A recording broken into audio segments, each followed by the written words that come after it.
Hello everyone, welcome to my channel. അപ്പോൾ ഇന്ന് രാവിലെ എണീറ്റ് ഇപ്പോൾ ഒന്ന് കർട്ടനൊക്കെ മാറ്റിയിട്ട് അങ്ങനെ കുറച്ച് നേരം ഞാൻ അങ്ങനെ ഇരിക്കാറുണ്ട്. അന്നത്തെ ദിവസം പഠിക്കാനുള്ളതൊക്കെ പ്ലാൻ ചെയ്യാനൊക്കെ നോക്കാറ് ഈ ഒരു ടൈമിലാണ്. അപ്പോൾ നിങ്ങൾ ചിലർ കമൻസൊക്കെ കാണാറുണ്ട്, ഇപ്പോൾ കോച്ചിങ് എടുക്കുന്നുണ്ടോ എന്നൊക്കെ ചോദിക്കുന്നവരുണ്ട്. അപ്പോൾ ഞാൻ കോച്ചിങ് എടുക്കുന്നുണ്ട്. ഞാനൊരു ഇൻസ്റ്റിറ്റ്യൂഷനിൽ ഓൺലൈൻ കോച്ചിങ് എടുക്കുന്നുണ്ട്. അപ്പോൾ രാവിലെ തന്നെ കുറച്ച് വെള്ളമൊക്കെ കുടിച്ചിട്ടാണ് ഞാൻ എൻ്റെ ഡേ സ്റ്റാർട്ട് ചെയ്യാറ്. എന്താ അറിയില്ല, രാവിലെ എണീക്കുമ്പോൾ എനിക്ക് നല്ലോണം ദാഹിക്കാറൊക്കെ ഉണ്ട്. അപ്പോൾ വെള്ളമൊക്കെ കുടിച്ചിട്ടാണ് ഡേ സ്റ്റാർട്ട് ചെയ്യാറ്. പിന്നെ ഞാൻ തലേ ദിവസം എഴുതി വെച്ചൊരു നോട്ട് ഉണ്ടായിരുന്നു. അതായത് എനിക്ക് പഠിക്കേണ്ട പോർഷൻസൊക്കെ ഇങ്ങനെ ഓരോ ടോപ്പിക്കായിട്ട് എഴുതി വെച്ചിട്ടുണ്ടായിരുന്നു. അപ്പോൾ ഇന്നലെ രാത്രി പഠിച്ച ടോപ്പിക്കൊക്കെ ഇപ്പോൾ ഒന്ന് ടിക്ക് ചെയ്തിടുകയാണ്. ബാക്കി ഇന്ന് പഠിക്കാനുള്ളതാണ്. അപ്പോൾ ഇങ്ങനെ എഴുതി വെക്കുമ്പോൾ നമുക്ക് എത്ര പോർഷൻസ് ഉണ്ട് പഠിക്കാൻ എന്നുള്ളതിനൊക്കെ ഒരു ഐഡിയ കിട്ടും. ഇതിപ്പോൾ CNS ആട്ടോ, സെൻട്രൽ നെർവസ് സിസ്റ്റം. അതിൻ്റെ ടോപ്പിക്സൊക്കെയാണ് മാർക്ക് ചെയ്തിട്ടുള്ളത്. പിന്നെ നമുക്ക് ഇൻസ്റ്റിറ്റ്യൂഷനിൽ തന്നെ അവർ നോട്ട്സൊക്കെ പോസ്റ്റ് വഴി അയച്ചു തന്നിട്ടുണ്ടായിരുന്നു. അപ്പോൾ ഇങ്ങനെ നോട്ട് എഴുതി അങ്ങനെ ടൈം കളയേണ്ട ആവശ്യമൊന്നും വരില്ല. നമ്മൾ അത് നോക്കി പഠിച്ചാൽ മതി. അപ്പോൾ ഇനി ബുക്കൊക്കെ എടുത്തിട്ട് പഠിക്കാൻ നോക്കട്ടെ.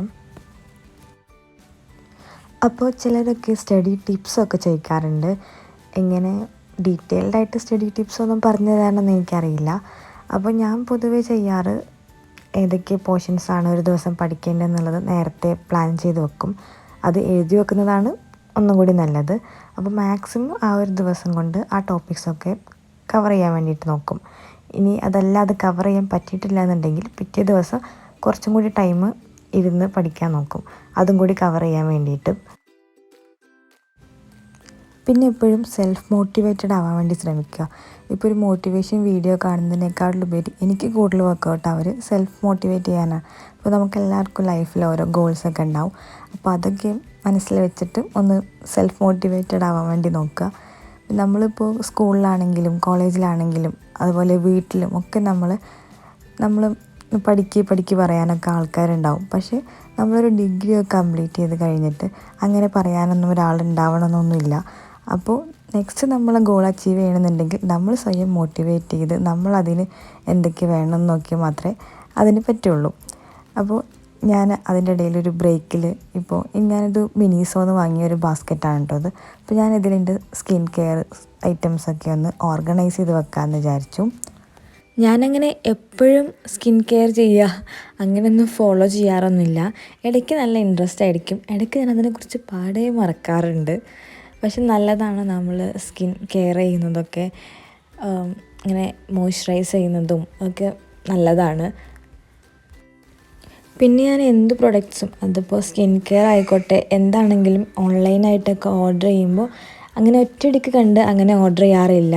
ഞാനിപ്പോൾ യൂട്യൂബിലൊക്കെ റിവ്യൂസൊക്കെ കണ്ട് കുറച്ച് ദിവസം ഞാൻ അത് കാർട്ടിലൊക്കെ ഇട്ട് വെക്കും. എന്നിട്ട് 2-3 ദിവസം കഴിഞ്ഞിട്ടും എനിക്കത് തോന്നുകയാണ്, എനിക്കിത് വേണമെന്ന് തോന്നുകയാണെങ്കിൽ മാത്രമേ ഞാൻ ഓർഡർ ചെയ്യാറുള്ളൂ. പെട്ടെന്ന് എടുത്ത് ചാടി ഓർഡർ ചെയ്യണത് അങ്ങനെ എനിക്ക് കുറേ പാളിയിട്ടുണ്ട്. പിന്നെ ഞാനതൊന്ന് യൂസ് ചെയ്യാതൊക്കെ നിന്നിട്ടുണ്ട്. അപ്പോൾ അങ്ങനെ നോക്കിയും കണ്ടിട്ടൊക്കെയാണ് ഓർഡർ ചെയ്യാനുള്ളത്.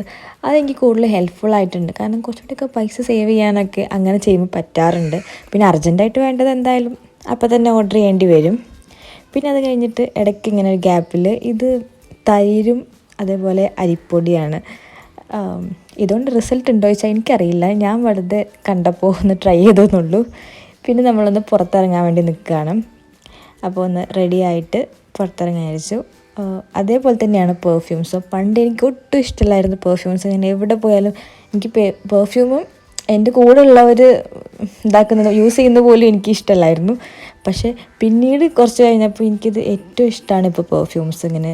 പക്ഷേ എല്ലാ സ്മെല്ലൊന്നും പറ്റില്ല കേട്ടോ. അപ്പോൾ നമ്മൾ പുറത്ത് പോണത്, എൻ്റെ ലാപ്പ് ചെറുതായിട്ടൊന്ന് പണി തന്നു. ഞാൻ കുറച്ച് കാലം ഇത് യൂസ് ചെയ്തിട്ടില്ലായിരുന്നു. അപ്പോൾ ഇതിപ്പോൾ ഓൺ ആവുന്നില്ല. അപ്പോൾ ഞാൻ ഒന്ന് ഷോപ്പിൽ കൊണ്ട് കൊടുക്കാൻ വിചാരിച്ചിട്ട് അങ്ങനെ പുറത്ത് പോകുന്നതാണ്. ഇതിൻ്റെ ഇടയിൽ ഞാൻ പറയാൻ വിചാരിച്ചൊരു കാര്യം പറയാൻ മറന്നുപോയി കേട്ടോ. എനിക്കിങ്ങനെ ഒരു കമൻറ്റ് വന്നിട്ടുണ്ടായിരുന്നു, ഇങ്ങനെ ബി-ഫാം എടുത്തിട്ട് ഫാർമസിസ്റ്റായിട്ട് മെഡിക്കൽ സ്റ്റോറിലോ അല്ലെങ്കിൽ ഹോസ്പിറ്റൽ ഫാർമസിയിലോ ഒന്നും നിൽക്കാൻ താല്പര്യമില്ല, വേറെ എന്തെങ്കിലും ഓപ്ഷൻസ് ഉണ്ടോ ചോദിച്ചിട്ട്. അപ്പോൾ ബി-ഫാം കഴിഞ്ഞാൽ ഫാർമസിസ്റ്റ് എന്നുള്ളതിനെക്കാട്ടിലും വേറെയും കുറേ ഓപ്ഷൻസ് വരുന്നുണ്ട്. നമുക്ക് ഇൻഡസ്ട്രി ബേസ്ഡ് വർക്ക് ചെയ്യാം, അനലിസ്റ്റ് ആവാം, അതുപോലെ ഡ്രഗ് ഇൻസ്പെക്ടർ, പിന്നെ റെഗുലേറ്ററി ഡിപ്പാർട്ട്മെൻറ്റ്സിൽ വർക്ക് ചെയ്യാൻ പറ്റും, അതുപോലെ ഫാർമക്കോ വിജിലൻസ്, അങ്ങനെ കുറേ ഓപ്ഷൻസൊക്കെ ഉണ്ട്. നേരെ ഫാർമസിസ്റ്റ് ആവാമെന്നുള്ളത് മാത്രമല്ല, അതുപോലെ PG ചെയ്ത് വേണമെങ്കിൽ ഒരു ലെക്ചറിങ് ഫീൽഡിലേക്ക് പോകാം, അങ്ങനെയൊക്കെ ചെയ്യാം കേട്ടോ. B.Pharm എന്നുള്ളത് വെറും ഫാർമസിസ്റ്റ് ആവാൻ വേണ്ടി മാത്രമുള്ള കോഴ്സല്ല. അപ്പോൾ നിങ്ങൾക്ക് എൻ്റെ വീഡിയോസ് ഇഷ്ടമാണെങ്കിൽ ലൈക്ക് ചെയ്യുക, ഷെയർ ചെയ്യുക, അതേപോലെ സബ്സ്ക്രൈബ് ചെയ്യുക. പിന്നെ നിങ്ങളുടെ സജഷൻസൊക്കെ കമൻസിലൂടെ അറിയിക്കുക. അപ്പോൾ ഓക്കെ, ടാറ്റ ബൈ ബൈ.